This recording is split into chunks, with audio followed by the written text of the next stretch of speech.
L part 1। ऊंची ऊंची पहाड़ियों और घने जंगल से घिरा हुआ भैरवगढ़ गांव काली पहाड़ी के ठीक पीछे था। काली पहाड़ी यानी मौत का घर। भैरवगढ़ गांव तक पहुंचने का रास्ता बेहद दुर्गम था। लगभग 24 घंटे घने तूफान और तेज हवाओं की वजह से वहां के वीराने माहौल की कहानियां लोगों के दिलों को दहला देती थी। ऐसे बहुत कम लोग थे जो भैरवगढ़ गांव तक जाने की हिम्मत करते थे। लोगों का कहना था कि इस गांव के आसपास बुरी आत्माओं का साया मंडराता है।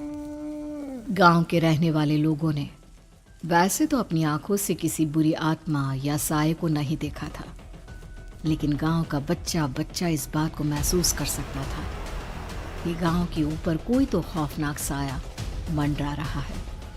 और उसकी वजह ये थी कि उस गांव में जैसे ही कोई लड़का 18 साल का होता, उसके 18वें जन्मदिन की रात ठीक 12 बजे अकस्मात उसकी मौत हो जाती।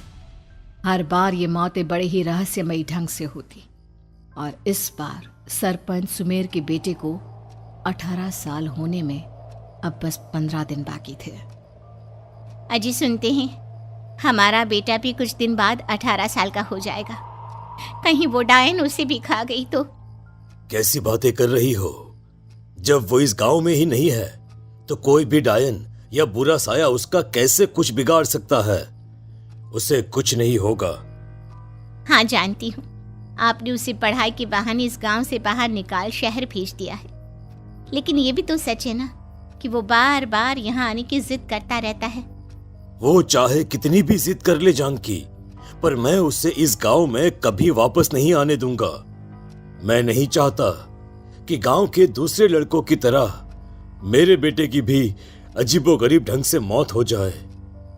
कभी कभी तो लगता है कि हम सब गांव वालों को हिम्मत करके अपने गांव को इस बुरी आत्मा से छुड़वा लेना चाहिए। लेकिन कौन जानता है आखिर वो खतरनाक साया किसका है? वो काली आत्मा कौन है जो रातों रात हमारे गांव के लड़कों को निगल जाती है? सुमेर और जानकी जब ये सारी बातें कर रहे थे तब रात के लगभग 10 बज चुके थे, और हर रात की तरह भैरवगढ़ गांव एक भयानक काले तूफान की आगोश में था। बाहर चल रही तेज हवाएं और बारिश के बीच कभी कभी ऐसा लगता जैसे कोई बुरी तरह से चीख रहा है। किसी के तड़पने और चीखने की आवाजें गांव के कानों में बार बार टकराती, पर वहां रहने वाले किसी भी औरत या आदमी के अंदर इतना साहस नहीं था कि वो अपने घर से बाहर कदम रख के उन आवाजों तक पहुंच सके। सो जाओ जानकी, और घर के खिड़की दरवाजे कसकर बंद कर दो। अब जानकी सब खिड़कियां ठीक से बंद करने ही लगती है कि तभी उसे अपने घर के दरवाजे पर जोर जोर से खटखटाने की आवाजें सुनाई देती है। इन आवाजों को सुनकर जानकी और सुमेर के चेहरे डर से पीले और हाथ पैर ठंडे पड़ जाते हैं। जानकी, जानकी, इतनी रात कौन होगा? पता नहीं, ऐसा लग रहा है कोई बुरी तरह से दरवाजा खटखटा रहा है। अरे हाँ, पर किसी की आवाज भी तो नहीं आ रही। क्या करूं? दरवाजा खोल लूं या नहीं? कहीं ऐसा ना हो कि किसी को हमारी मदद की जरूरत हो। लड़खड़ाते कदमों से सुमेर दरवाजे के करीब जाता है और अपने कान को दरवाजे पर रख धीरे से आवाज देते हुए पूछता है, कौन कौन है? कौन है वहां? तभी एक बेहद डराने वाली आवाज उसके कानों से टकराती है। दरवाजा खोलो, दरवाजा खोलो, वरना आज की रात इस गांव में कोई जिंदा नहीं बचेगा। मैं जानती हूँ तुम्हारा बेटा 18 साल का होने वाला है। अगर उसकी जान की जरा भी परवाह है तो दरवाजा खोल दो। इस आवाज को सुनते ही सुमेर घबरा कर पीछे हट जाता है और जानकी को पूरी बात बताता है। कहीं वो डायन हमारे घर तक तो नहीं पहुंच गई? अब हम क्या करेंगे? मुझे दरवाजा खोलना ही होगा जानकी। मेरे पास अब कोई रास्ता नहीं है। इतना कहकर सुमेर डर से अपनी दोनों आंखें कसकर बंद करता है और कांपते हाथों के साथ झटके से दरवाजा खोल देता है। तभी किसी के जोर से हंसने की आवाज सुमेर और जानकी को सुनाई देती है। उस आवाज को सुन दोनों दरवाजे की तरफ देखते हैं और सामने अपने बेटे राहुल को खड़ा देख दंग रह जाते हैं। राहुल के हाथ में उसका मोबाइल होता है जिसमें से वो आवाज बज रही थी। ये क्या मजाक है? और तू यहाँ, तुझे मना किया था ना गांव में आने को, समझ में नहीं आता क्या? 18 साल का होने वाला है तू। माँ, आप लोग भी पता नहीं किन अंधविश्वास भरी बातों पर भरोसा करते हैं। क्या क्या मैं अपने घर नहीं आ सकता? आप लोगों से नहीं मिल सकता? देख बेटा, हमने तुझे किसी वजह से ही इस गांव से दूर रखा था और यहां आकर तूने अच्छा नहीं किया। चल चल चल, मैं तुझे अभी के अभी वापस शहर छोड़कर आता हूं। ओफो पापा, आप बेकार की बातों से परेशान हो रहे हैं। बाहर इतना तेज अंधड़ तूफान चल रहा है, कहीं जाने की जरूरत नहीं है। मैं बस आप लोगों से मिलने आया हूं, कुछ दिन रहकर चला जाऊंगा। दिमाग खराब हो गया है इस लड़के का, नहीं जानता कि इस गांव में ये सुरक्षित नहीं है। किसने कहा था तुझे यहाँ आने को? ये आवाजें सुन, बाहर से जो आवाजें आ रही है तुझे सुनाई नहीं देती क्या? अरे माँ, जब जोर से तूफान चलता है, तेज हवाएं चलती हैं, तो इसी तरह की आवाजें आती हैं। ये बहुत नॉर्मल है माँ। नॉर्मल होगी तेरे लिए बेटा। 4 दिन शहर में पढ़कर आया है तो अपने माँ बाप की बात नहीं मान सकता। माँ, मुझे अभी बहुत जोरों से भूख लगी है, पहले कुछ खिला दो, और रात भी बहुत हो गई है। हम इस बारे में कल बात करते हैं, ठीक है? राहुल के वापस आ जाने से जानकी और सुमेर की आंखों की नींद उड़ गई थी। खाना खाने के बाद राहुल तो अपने बिस्तर पर जाकर सो गया, लेकिन जानकी और सुमेर पूरी रात उसके कमरे के बाहर पहरेदारी करते रहे। उन्हें पल पल इसी बात का डर था कि कहीं उनके बेटे को कुछ हो ना जाए। रात बीतती है, सुबह का सूरज निकलता है। अब जैसे ही वो राहुल को नींद से जागते देखते हैं तो उन दोनों के दिल को सुकून मिलता है। अरे माँ, पापा, आप अभी तक यहीं बैठे हैं? क्या पूरी रात सोए नहीं? जिनकी जवान बेटी की जान को खतरा हो, उन माँ बाप को नींद नहीं आती बेटा। बेटा, अब तो वापस शहर चला जा। देखो माँ, मैं किसी जरूरी काम से इस गांव में आया हूं, और वो काम पूरा होने के बाद मैं खुद यहां से चला जाऊंगा। काम? गांव में तेरा क्या काम है? पापा, मैं बचपन से ही इस गांव के बारे में बेहद डरावने किस्से सुनते आया हूं, इसीलिए अब मैं उन्हीं किस्सों के ऊपर डॉक्यूमेंट्री फिल्म बनाऊंगा। रिसर्च करना चाहता हूं कि आखिर सच्चाई है क्या। हे भगवान, लो जी, सुन लिया, और भेजो इसे पढ़ने के लिए शहर। मैंने आपसे पहले ही कहा था, मेरी बहन के पास दूसरे गांव भेज दो। ना ये शहर जाता और ना उल जुलूल की बात इसके दिमाग में आती। जानकी और सुमेर राहुल को समझाने की बहुत कोशिश करते हैं, पर वो किसी की बात नहीं सुनता और अपना कैमरा लेकर गांव की पास वाली काली पहाड़ी की तरफ निकल जाता है। अब राहुल जैसे ही काली पहाड़ी पर पहुंचता है, उसकी नजर पहाड़ी के ठीक बीचों बीच बनी एक पुरानी झोपड़ी पर पड़ती है। यहाँ भी कोई रहता है क्या? ये इंटरेस्टिंग होगा। राहुल की आवाज पहाड़ों से टकराकर उसके कानों में सुनाई दे रही थी। उसने चारों तरफ का नजारा देखकर वहां की तस्वीरें अपने कैमरे में उतारना शुरू कर दिया। तभी अचानक राहुल ने अपने कैमरे में खींची हुई तस्वीर को जूम करके देखा और उसमें उसे जो नजर आया वो देखकर राहुल की होश उड़ गए। क्या सचमुच उस गांव के ऊपर किसी बुरी आत्मा का साया था? क्या राहुल की जान बच पाएगी? क्या देखा था राहुल ने उस फोटो में जिसे देखकर वो दंग रह गया? इन सवालों के जवाब जानने के लिए देखिए इस कहानी का अगला भाग।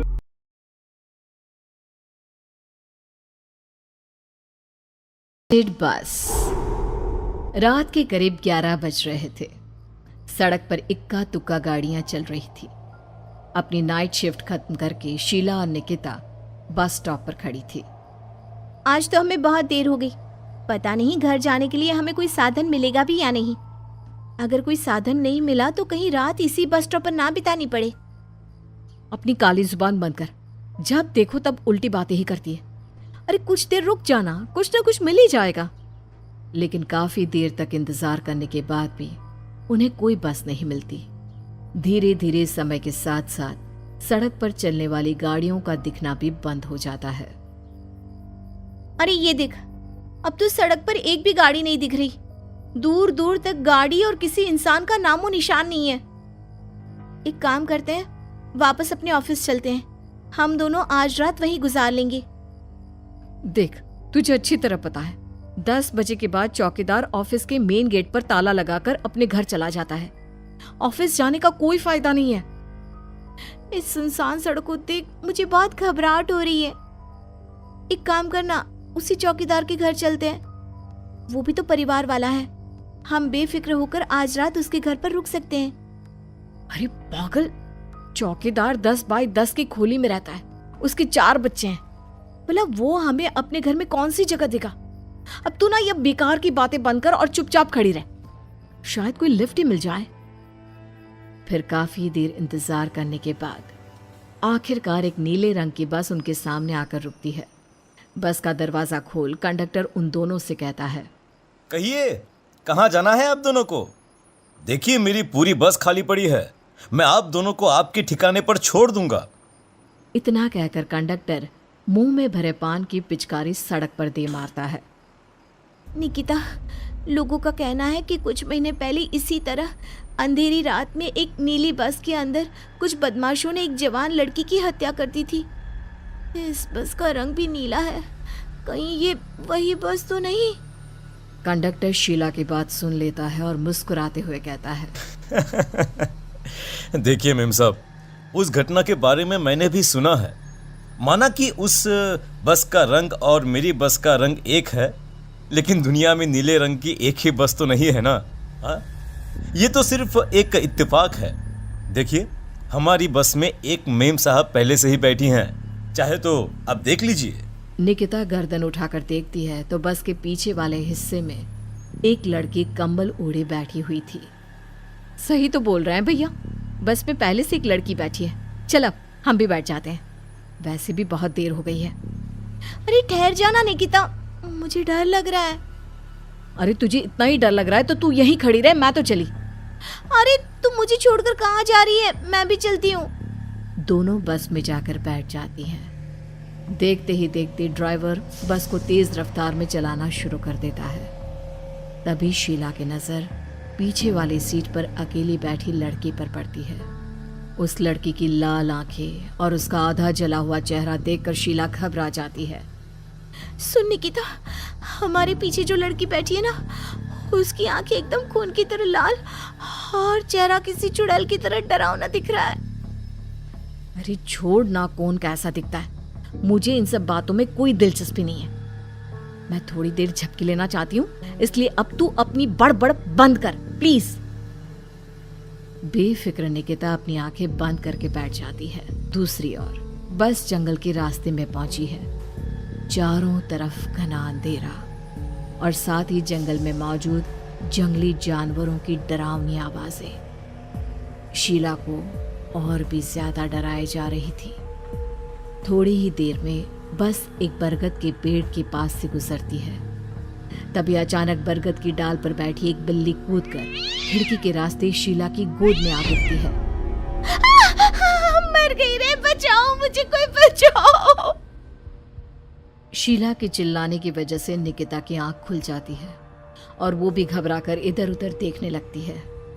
तभी पीछे वाली सीट पर बैठी लड़की उठकर शीला के पास आती है और बिना कुछ कहे उस बिल्ली को शीला की गोद से उठा उसे सहलाते हुए अपनी गोद में लेकर वापस अपनी सीट पर जाकर बैठ जाती है।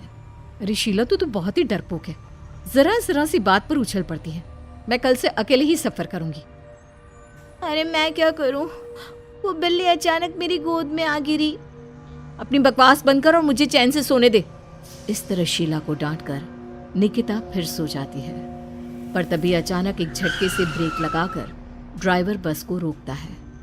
शीला खिड़की से बाहर झांक कर देखती है तो उसे सड़क के किनारे एक काला आदमी खड़ा दिखाई देता है। उसकी बड़ी बड़ी दाढ़ी और अजीब से कपड़े देखकर शीला को घबराहट होने लगी। क्या हुआ ड्राइवर भैया, आपने बस क्यों रोक दी? अरे वो देखो, वहां वो सड़क के किनारे एक आदमी खड़ा है, उसी के लिए मैंने बस रुकवाई है।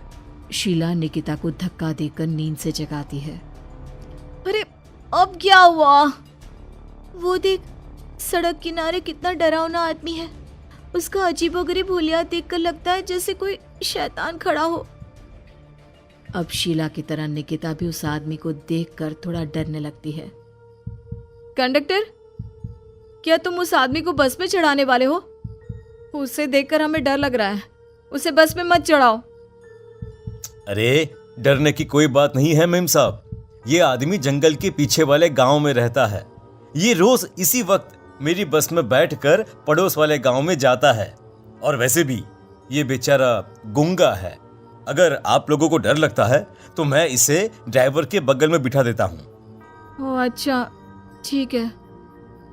फिर कंडक्टर का इशारा पाते ही वो आदमी बस में सवार हो जाता है। ड्राइवर दोबारा एक्सीलेटर पर जोर देकर बस को आगे बढ़ाता है। थोड़ी ही देर में बस एक घाटी पर चढ़ती है। बस के एक तरफ गहरी और डरावनी खाई थी, पर ड्राइवर को इस बात से कोई फर्क पड़ता नजर नहीं आ रहा था। वो लगातार बस की रफ्तार बढ़ाकर बस चलता जा रहा था। ड्राइवर भैया, आप देखते नहीं क्या बगल में इतनी गहरी खाई है? बस की रफ्तार लगातार बढ़ाए जा रहे हो, थोड़ा धीरे चलाओ ना। अरे मेम साहब, घबराने की कोई बात नहीं है, ये तो मेरा रोज का काम है। मैं तो यहाँ इसी रफ्तार से बस चलाता हूँ। अब बेफिक्र होकर अपनी सीट पर बैठ जाइए, आपको कुछ नहीं होगा। ड्राइवर के कहने पर निकिता शांति से बैठ जाती है। कुछ दूर चलने पर अचानक ड्राइवर बस को सड़क के किनारे रोक देता है। शीला एक बार फिर खिड़की के बाहर झांक कर देखती है, लेकिन इस बार उसे कहीं कोई दिखाई नहीं देता। अरे अब क्या हुआ? तुमने बस क्यों रोक दी? यहाँ तो दूर दूर तक कोई भी नहीं दिखाई दे रहा। ड्राइवर उसकी बात का कोई जवाब नहीं देता, पर कंडक्टर बोल पड़ता है। ये हमारी फेवरेट जगह है, हम अपने सारे अच्छे काम यहीं पर करते हैं। अब हमारा प्रोग्राम खत्म होने के बाद ही बस यहाँ से आगे बढ़ेगी। इतना कहते ही कंडक्टर सीट के नीचे रखी एक शराब की बोतल निकालता है। अरे ये सब क्या है? तुम्हारे बस में सवारी बैठी है, उन्हें घर पहुंचाने की जगह तुम यहाँ सड़क के बीच में बस रोककर शराब पियोगे? बस में लड़कियों के बैठे हुए भी तुम्हें ये सब करते हुए शर्म नहीं आती? कंडक्टर कोई जवाब नहीं देता और मुस्कुराते हुए शराब पीने लगता है। तभी ड्राइवर और दूसरा आदमी भी कंडक्टर के साथ मिलकर शराब पीने लगते हैं। निकिता, मुझे इन तीनों के इरादे कुछ ठीक नहीं लगते। हमने इस बस में बैठकर बहुत बड़ी भूल कर दी। तू घबरा मत, मैं हमेशा अपने पर्स में छोटा सा चाकू रखती हूँ। उसके रहते ये तीनों हमारा कुछ नहीं बिगाड़ पाएंगे। देखो गज्जू भैया, हमारी बस में इस समय 3 जवान लड़कियां बैठी हैं। कहो सबसे पहले किसका शिकार किया जाए? मैं तो कहता हूँ कि सबसे पहले वो जो पीछे अकेले जो बैठी है ना, उसे पकड़ कर लाओ। उसके बाद इन दोनों का प्रोग्राम फिट करेंगे। ठीक है, जैसी तुम्हारी मर्जी। अब वो आदमी पीछे वाली सीट पर बैठी लड़की के पास पहुंचकर उसका हाथ पकड़ लेता है, लेकिन तभी अचानक उस लड़की की आंखें जरूरत से ज्यादा बड़ी और लाल होने लगती है। उसका चेहरा गुस्से से लाल और उसके मुंह से नुकीले दांत दिखने लगते हैं। अरे ये क्या? ये लड़की अचानक इतनी खतरनाक कैसे बन रही है? इतने में वो लड़की उस आदमी को उठाकर वहीं सीट पर पटक देती है। मुझे हाथ लगाएगा, तेरी इतनी हिम्मत! जोर से चीखते हुए वो लड़की उस आदमी पर हमला कर देती है और पल भर में ही उस आदमी का काम तमाम हो जाता है। ये देख ड्राइवर और कंडक्टर के होश उड़ जाते हैं। इतने में ड्राइवर अपनी जान बचाने के लिए तुरंत बस से बाहर कूद जाता है, पर तभी बस के पीछे की तरफ से तेजी से आ रहा एक ट्रक उसे कुचल कर चला जाता है। एक ही पल में अपने दोनों साथियों की मौत देख अब कंडक्टर के हाथ पैर कांपने लगते हैं। ये सब देख निकिता और शीला के भी होश उड़ जाते हैं। वो चुपचाप अपनी सीट पर ही छुप कर बैठी रहती हैं। अरे कौन हो तुम? और तुम इतनी भयानक कैसे बन गई? अब वो लड़की गुस्से में गुर्राते हुए कंडक्टर का गला पकड़ लेती है। इतनी जल्दी मुझे भूल गए? कुछ महीनों पहले तुम तीनों ने बड़ी बेरहमी से मेरी हत्या की थी और फिर शहर छोड़कर भाग गए। कई दिनों से मैं तुम तीनों के इंतजार में भटक रही थी। आज जाकर मेरा बदला पूरा होगा। अब तू भी अपने साथियों की तरह जहन्नम पहुंच जाएगा। अब वो लड़की कंडक्टर को उठाकर बस के पास मौजूद खाई में फेंक देती है। कंडक्टर एक बड़े पत्थर से जा टकराता है और उसकी भी मृत्यु हो जाती है। दूसरी तरफ ये सारा नजारा देख शीला और निकिता बेहोश हो जाती है। अगली सुबह जब उन दोनों को होश आता है तो वो अपने आप को एक सरकारी अस्पताल में पाते